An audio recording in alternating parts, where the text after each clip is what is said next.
Hello everyone. Today we are going to start with the topic that is Sun.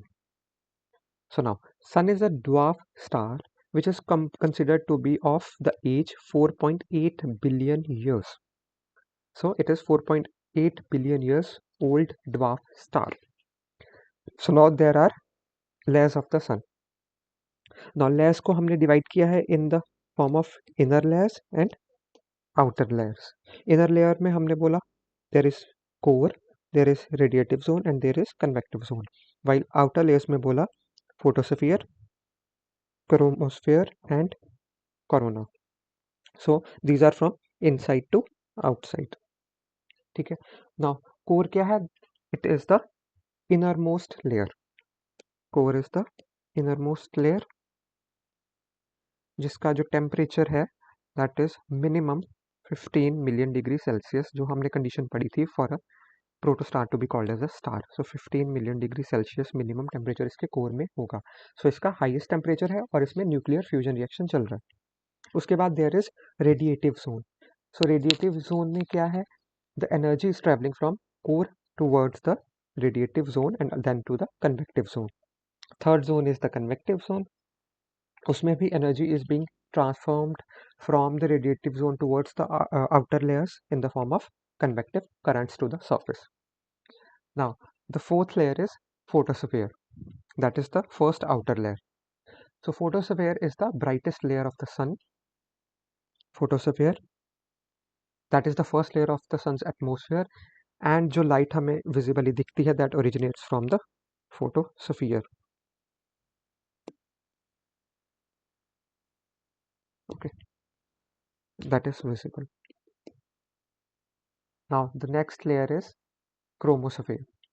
Chromosphere is the intermediate zone of the sun's atmosphere. और इसमें से as the name suggests chromo, so इसमें से colorful lights निकलती हैं. And finally the outermost layer is corona. So its temperature is around 2 million degree Celsius. जो photosphere है उसका टेम्परेचर थोड़ा सा कम था, अराउंड 5500 डिग्री सेल्सियस था, 5500 टू 6000 डिग्री सेल्सियस था. बट कोरोना में जो कि आउटर लेयर है उसमें बाहर आते हुए टेम्परेचर बढ़ गया फिर से, that is 2 million degree Celsius.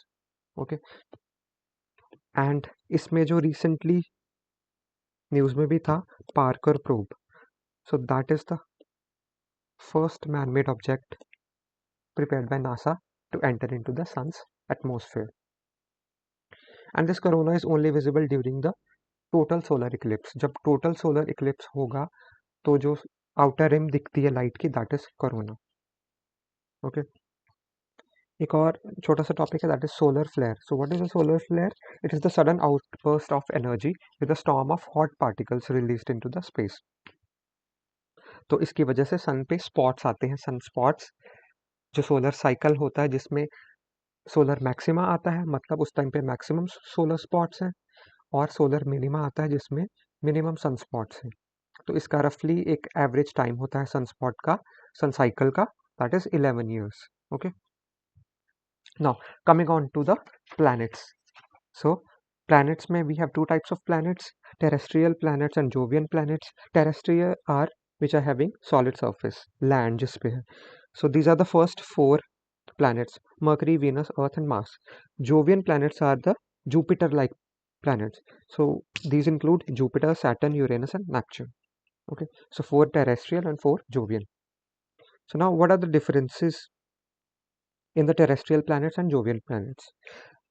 We can see that terrestrial planets, the first 4 planets are close to the sun, while Jovian planets are far from the sun. The terrestrial planets, they are closely spaced, they have closely spaced orbits, while Jovian planets have widely spaced orbits. तो जैसे जैसे हम लोग पीछे जाते जाते हैं around the सन, तो ऑर्बिट्स में डिस्टेंस बढ़ता जाता है. Okay, terrestrial planets have small mass, small radii, while Jovian planets have large mass and large radii. जो टेरेस्ट्रियल प्लैनेट्स हैं predominantly they are rocky because उनकी डेंसिटी ज़्यादा है, और जो जोवियन प्लैनेट्स है दे आर प्रीडोमिनेटली गैशियस. जो terrestrial planets है जैसे कि अर्थ, उनका जो सरफेस है वो सॉलिड है जिस पे हम लोग अपनी पूरी एक्टिविटीज़ करते हैं। और जोवियन प्लैनेट्स हैं उनको कोई सॉलिड सरफेस नहीं है, they are gaseous giants. Terrestrial planets की एज वी सेड डेंसिटी ज़्यादा है, जोवियन की कम है। जो टेरेस्ट्रियल प्लैनेट्स है उनकी रोटेशन जो है वो स्लोअर है और जोवियन प्लैनेट्स की फास्टर है। और वैसे ही इनका period of revolution Jovian planets का ज़्यादा है और टेरेस्ट्रियल का कम है। सो एक पॉइंट ये भी हम लोग याद रख सकते हैं कि टेरेस्ट्रियल प्लैनेट्स में there are few moons. For example earth का एक मून है, मार्स के 2 मून्स हैं, वाइल जोवियन प्लैनेट्स जो हैं उनके तो बहुत सारे मून्स हैं, जैसे कि सैटर्न, जुपिटर, उनके बहुत सारे मून्स हैं। टेरेस्ट्रियल प्लैनेट्स में there are no rings, while Jovian planets में there are many rings. Now इन प्लैनेट्स के बारे में a little bit we can study. So order wise ये ऐसे हैं। सबसे पहले आएगा मर्क्यूरी। तो मर्क्यूरी सरफेस टेम्परेचर जो है इसका ये बहुत वेरी करता है एक्सट्रीम्स में, बिकॉज इसका कोई एटमॉस्फेयर नहीं है, बिकॉज ये सन के बहुत पास है। तो सन की जो सोलर विंड्स आती हैं वो इनके एटमॉस्फेयर को स्ट्रिप ऑफ कर देती हैं, तो इसका अपना कोई एटमॉस्फेयर नहीं है, इसकी इसलिए इसमें टेम्परेचर वेरिएशन बहुत ज़्यादा है। दिन में टेम्परेचर बहुत ज़्यादा, रात में बहुत कम। Now second one is Venus. इसकी जो एटमॉस्फेरिक कंडीशंस हैं वो बहुत एक्सट्रीम है, बिकॉज यहाँ पे कार्बन डाइऑक्साइड बहुत ज़्यादा है। सो ग्रीन हाउस इफेक्ट बहुत ज़्यादा है, making it the hottest planet in the solar system. The third one is our earth, the blue planet, the most densest planet. So यहाँ पे life is possible because it lies in the Goldilocks zone. Goldilocks zone is a zone around any star where there is possibility of having life. So Earth and Mars come in this Goldilocks zone around the Sun. So the fourth one is Mars. It is home to the highest known mountain in our solar system. Largest canyons हैं यहाँ पे, polar ice caps भी हैं in both the hemisphere जो कि हमेशा frozen रहती हैं। The next one is Jupiter. So पहले 4 थे terrestrial planets, now we come to the Jovian planets. So Jupiter is the largest planet जिसका outer atmosphere है, internal heat है that creates great red spot. ये जो दिख रहा है यहाँ पे great red spot, it is a giant storm that lasted more than 300 years. Next one is Saturn. इसका जो prominent feature है that is the presence of rings around it.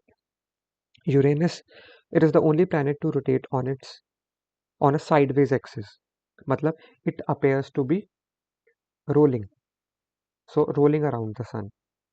और साथ में इसकी जो रोटेशन है दैट इज रेट्रोग्रेड, क्लॉकवाइज है। अर्थ के anti clockwise, most of the planets की it is anti clockwise, while Uranus की it is clockwise.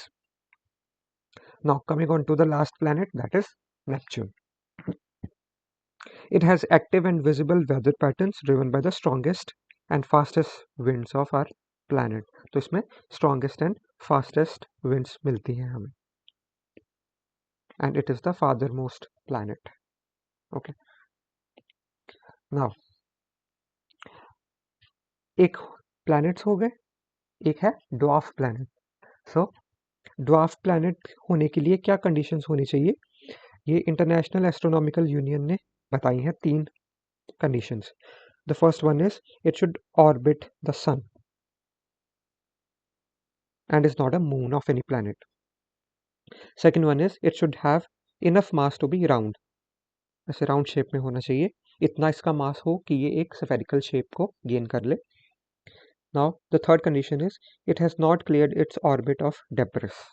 So ये 3 conditions की वजह से, ये 3 conditions fulfill करने वाले celestial bodies को हम लोग dwarf planets बोलते हैं। इसकी 5 examples है अभी, Pluto, Eris, Haumea, Makemake and Ceres. Then the asteroid belts.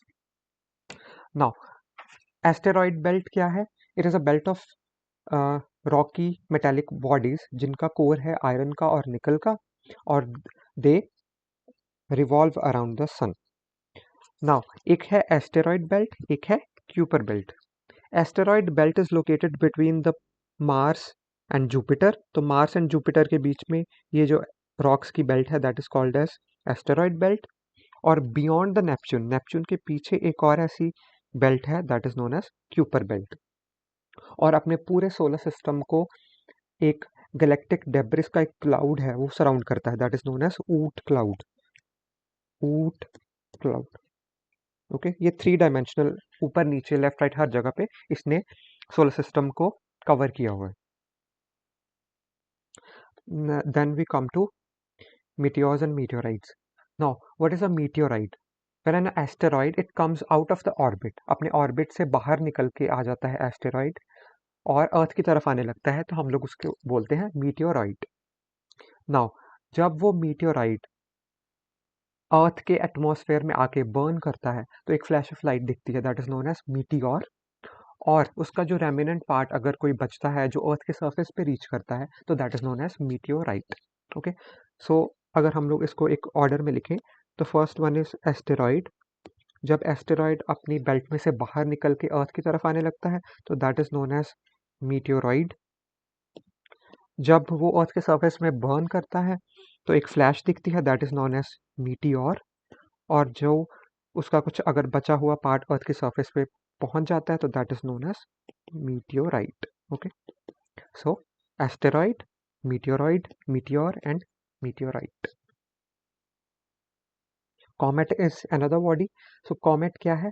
Frozen है, एक रॉकी कोर जिसका है फ्रोजन बॉडी है और उसके आसपास डस्ट है और गैस है, वो भी एक फ्रोजन स्टेट में है। और all this bodies they revolve around the sun. ये सारी बॉडीज, कॉमेट हो, एस्टेरॉइड हो, मीटियोर हो, मीटियोराइट हो, कुछ भी हो, they revolve around the sun. Okay, now we come on to the final topic that is eclipses. Now, what is an eclipse? Eclipse occurs when one celestial body obstructs the light of the other body by moving in the shadow of that planet or whatever the celestial body is, that will cause the eclipse. Now, there are two terms, umbra and penumbra. Umbra is the darker shadow of that body on the other body and penumbra is a lighter shadow of that body on the other body. Now we come to the first one, that is solar eclipse. So now what is solar eclipse? When moon blocks the light of the sun. मतलब सन और अर्थ के बीच में moon आ जाता है, तो that is solar Eclipse. तो moon जो है वो अपनी शैडो कास्ट करता है अर्थ पे, that is solar eclipse. Now types of solar eclipse में there are 3 types, partial, annular and total. Total solar eclipse कब होता है? When the sun is completely blocked by the moon, ऐसे the third one. तो इसमें हमें एक just एक आउटर रिंग दिखेगी और यहाँ पे एक ब्राइट सा पॉइंट, चमकता हुआ पॉइंट दिखेगा, that is known as diamond ring effect. That is only visible during a total solar eclipse. Now there is a partial solar eclipse as well. तो पार्शियल सोलर इक्लिप्स में the sun is partially blocked by the moon and is visible from the penumbra. और finally ऐसे partially block करता है तो penumbra में से दिख जाएगा। नाउ एनुलर इज कि when the moon is farthest from the earth, that is known as apogee. Apogee is the position when the moon is farthest from the earth and perigee is a location where moon is closest to the earth. Now when moon is at apogee मतलब earth से सबसे ज़्यादा दूरी पे है, तो it will not cast a full shadow. It will not be able to block the entire sun because वो earth से दूर हो गया और sun is a very very big body. तो उसकी वजह से there is a ring created around the sun. जो टोटल था उसमें बहुत एक पतली सी रिम दिखती है सन की, वाइल एनुलर में एक थोड़ी बड़ी रिंग दिखती है because the moon is not able to entirely block it. So this is known as ring of fire, उसको रिंग ऑफ फायर बोलते हैं। The second type of eclipse is the lunar eclipse. जब earth जो है it comes between the sun and the moon तो उसको बोलते हैं lunar eclipse. Okay, not the type of lunar eclipse, there are 3 types: total lunar eclipse, partial lunar eclipse and penumbral lunar eclipse.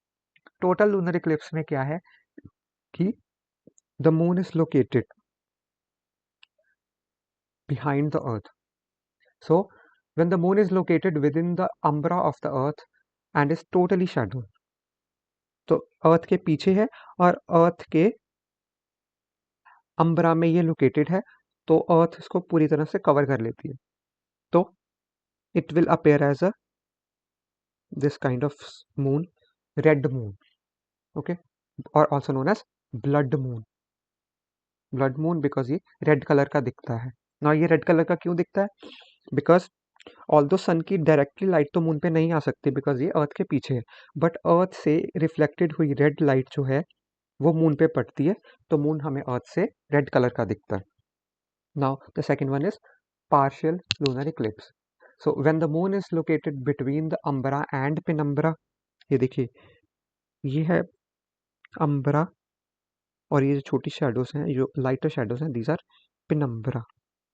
तो जब moon umbra और penumbra के junction पे है, between the umbra and penumbra, तो there will be partial lunar eclipse. So the moon will appear like this, okay, partial lunar eclipse. Now the third one is penumbral lunar eclipse. Now it occurs when the moon is located completely in the penumbra region. Now इस position में क्या होगा, moon थोड़ा सा darker लगेगा in comparison to the full moon. Okay, so these are the types of eclipses. So with that we will conclude this general part of introductory part of geography that included the universe, earth and the solar system. So from the next class we will continue with the next major topics, that is physical geography